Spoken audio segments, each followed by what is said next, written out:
देखा और सुना हुआ हो। एक और बार कहता हूं, जिसने केवल पढ़ा है वो गवाह नहीं बन सकता। एक विषय के बारे में या एक व्यक्ति के बारे में गहराई से पढ़ाई करने के कारण आप उस व्यक्ति का गवाह नहीं बन सकते। केरला में और भारत में लोग इस विषय को पढ़कर प्रचार करते हैं, इसलिए लोग इसको कोई मूल्य नहीं देते। यहाँ की कोर्ट कचहरी आपकी गवाही को स्वीकार करना है तो आप उसे देखे, सुने और जाने हुए व्यक्ति हो। यहाँ पर बैठे हुए कुछ लोग प्रभु के गवाह होंगे। वे एक पुस्तक में से पढ़े हुए बात की गवाह नहीं, बल्कि खुद के जीवन में उन्होंने जो अनुभव देखा, सुना, उस बात की वे गवाह बनेंगे। कौन सी बात की गवाह होना है? मैं एक छोटा संदेश बोलकर हम सब मिलकर आप सबको परमेश्वर की आवाज सुनाने जा रहे हैं। यहाँ पर आपकी सेवकाई करने के लिए हमारे सारे सेवक तैयार हैं। यहाँ पर कितने लोग इसे सुनना चाहते हैं? यहाँ पर कितने लोग प्रभु का वह स्पर्श पाना चाहते हैं? आवाज उठाकर प्रभु को धन्यवाद दे। किस किस का गवाह होना है? सबसे पहले प्रभु का गवाह बनो। वह गवाही देखी हुई, छुई हुई, अनुभव की हुई हो। ये है गवाही। कितने लोग प्रभु के गवाह बनना चाहते हैं? एक और बार मैं पूछता हूँ, कितने लोग प्रभु के गवाह बनना चाहते हैं? यहाँ पर कुछ लोग गवाह बनने जा रहे हैं। जो गवाह बनना चाहते हैं वे जानिए दो राज्यों को। पहला राज्य परमेश्वर का राज्य, दूसरा शैतान का राज्य। आपको हमारे राज्य के प्रति अनुभव, शैतान के राज्य के प्रति ज्ञान हो। मुझे लगता है दूसरा कुरिन्ती दूसरा अध्याय का 11वां पद। ज्यादातर जो बात मसीह समूह में कही नहीं जाती वो बात मैं सुनाकर प्रार्थना करने जा रहा हूँ। शैतान का हम पर दाव ना चले, क्योंकि हम उसकी युक्तियों से अनजान नहीं है। इसका अर्थ यह है उसके हाथों में युक्तियां है। सो जो गवाह बनना चाहते, जान लीजिए उसके युक्तियों को। कितने लोग विश्वास करते हैं कि उसकी युक्तियों को जानकर उन युक्तियों को तोड़ेंगे हम। उसके युक्तियों को हमें जानना है। तो मैं इस संदेश के शुरू में सबसे पहले शैतान के राज्य के बारे में प्रचार कर रहा हूँ। शैतान का राज्य और उसके पास युक्तियां है।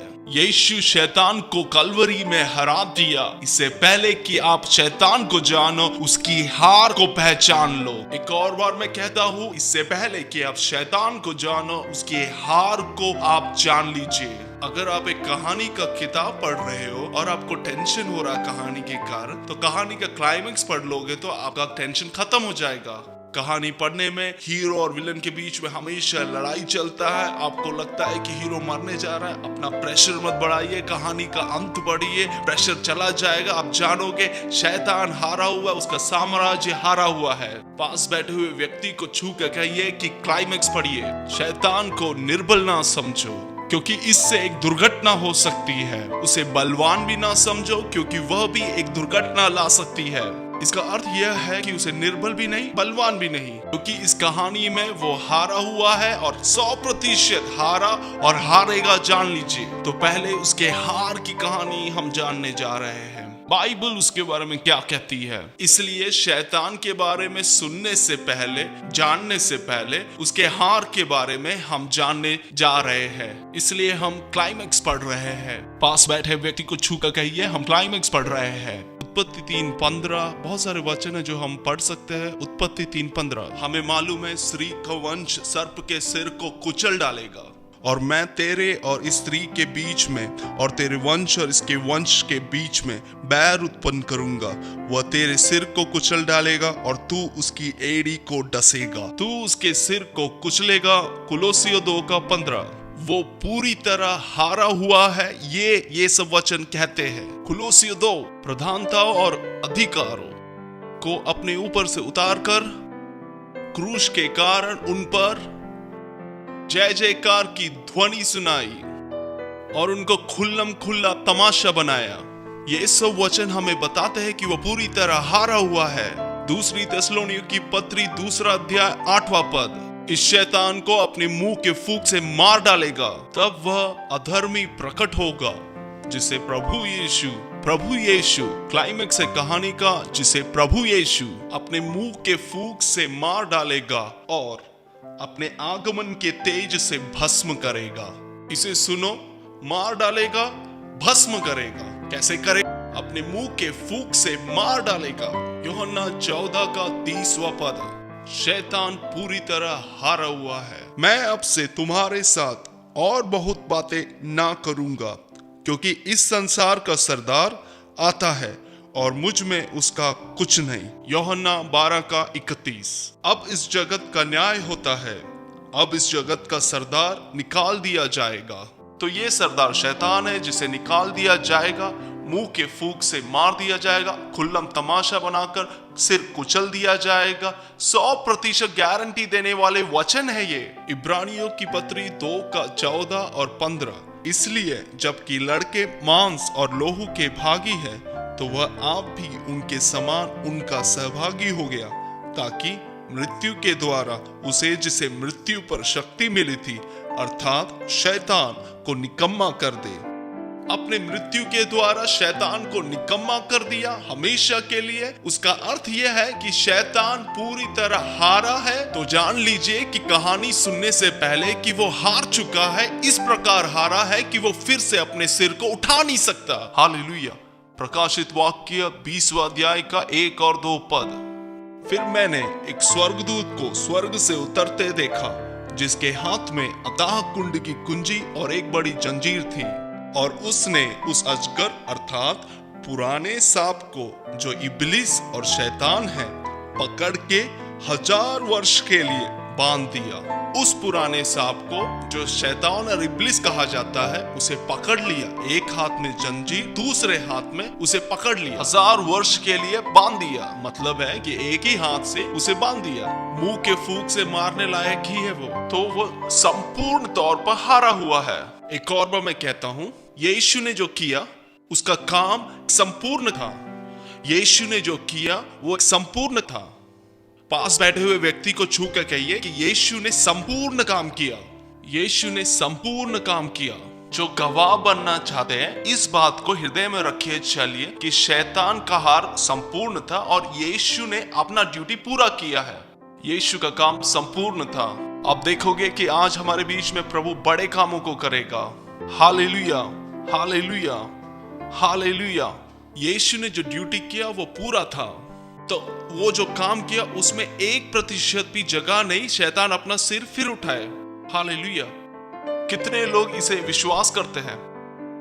जो विश्वास करते हैं अपने हाथों को उठाकर कहिए कि यीशु ने जो क्रूस में काम पूरा किया वो एक पूर्ण काम था, उसका हार पूरा था। लेकिन दूसरी तरफ जब इस प्रकार के वचन एक तरफ है, लेकिन दूसरी तरफ वचन ऐसा कहता है कि हमारा मल युद्ध प्रधानों से, अधिकारों से और दुष्ट आत्माओं के सेनाओं से हमको हमारा मल युद्ध है। दूसरा एक वचन हम कहें तो इससे कोई भी बंधन रखने वाला नहीं है। यह वचन रोमियो की पत्री 16 का 20वां पद। इसे सुनो, शीघ्र ही शांति का परमेश्वर शैतान को तुम्हारे पांवों से शीघ्र कुचलवा देगा। ये जब आप पढ़ोगे आपको मजा आ जाएगा। कभी भी ये जुड़ने वाली बात नहीं। असल में शांति का स्वभाव है क्या? शांति का परमेश्वर यहूदा गोत्र का सिंह कुचल रहा है, ऐसा कहा रहता तो समझ में आता, क्योंकि वो बहुत गुस्से में है। लेकिन वहां पर लिखा हुआ है कि परमेश्वर, जो शांति का परमेश्वर, जल्दी ही शैतान को, इससे पहले जो हमने पढ़ा कि शैतान हारा हुआ है, वो कुचला हुआ है, और यहां पर लिखा हुआ है शीघ्र ही पैरों तले कुचल देगा। शैतान पूरी तरह हारा हुआ है। कोर्ट का निर्णय आ चुका है, किराए में रहने वाले घर से निकल जाने। तो इस व्यक्ति को वहां से बाहर निकालने का काम हमें दिया है। कई सालों से एक व्यक्ति एक किराए के घर में रह रहा, निकल जाने कह रहे, लेकिन वहां नहीं जा रहा। जितना भी कहो नहीं जा रहा। उस समय एक केस में गए, वाद विवाद सुनकर कोर्ट ने निर्णय दिया कि इसे बाहर निकाल दो। आपको पता है कि युगों से इसका अधिकार लिया हुआ है वो, और वो आसानी से इसे देना नहीं चाहता।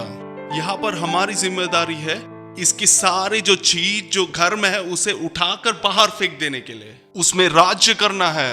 आपको पता है कि आपके शहर का अधिकार को नहीं छोड़ूंगा, ऐसा करके शैतान लड़ाई कर रहा है। जो गवाह बनना चाहते, इस कहानी को जानकर आप आइए। जब अपने शहर में आओगे, इस कोर्ट के निर्णय को जानकर आप आइए। ऐसा है तो आप देखोगे कि जल्द ही यीशु के पैर के तले कुचला हुआ है शैतान, लेकिन वहां पर लिखा हुआ यीशु के पैर तले नहीं, लेकिन तेरे पैरों तले फिर से वो कुचला जाएगा। यदि यह बात आपको समझ में आ जाए तो वरदानों को आप उपयोग करेंगे, बीमारियां चंगाई होगी। अगर यह बात मन में है तो दुष्ट आत्माएं सामने से भाग जाएगी। अलौकिक बात आपके सामने होती रहेगी। यहाँ पर जो सेवक है, यहाँ पर जो हमारे भाई है और जो हमें देख रहे परमेश्वर के दास लोग, इस बात को अगर आप अपने मन में रख लो तो यीशु के पैरों तले शैतान पूरी तरह हारा हुआ है। यीशु के पैरों तले 2018 साल पहले शैतान पूरी तरह हारा हुआ है। इसलिए देखिए, यीशु के पास आकर ये कह रहा है, कितना हिम्मत है इसके पास। यीशु से कह रहा है, ये जो सारी भूमि है मेरे अधिकार में है। यीशु ने तुरंत ऐसा उत्तर नहीं दिया, नहीं ऐसा कुछ नहीं है। जब शैतान ने पूछा कि अगर तू मुझे नमस्कार करेगा तो ये सब मैं तुझे दूंगा, यीशु ने उस सवाल को उत्तर नहीं दिया, क्योंकि वो जानता है कि आने वाले बच्चे उसे हराने जा रहे हैं। अभी मैं कुछ बल उपयोग नहीं करूंगा, लेकिन कुछ समय के बाद मेरे बच्चे आएंगे, अर्थमिस जैसे बड़ी देवियों को गिराकर एफेसुस पूरा अपना बना लेंगे। मेरे सामने युगों के बाद तू पैरों तले आया, लेकिन मेरे बच्चों के सामने तू शीघ्र ही जल्द ही कुचला जाएगा। 2013 को कोर्ट के एक निर्णय के साथ हम लोग अडूर आए थे। अपने सारे चीजों को, अपने सारे कामों को छोड़कर अडूर से चले जाने का वो निर्णय, हम लोग अडूर को अपना बनाने के लिए, अडूर को प्रभु के लिए जीतने के लिए निकल पड़े।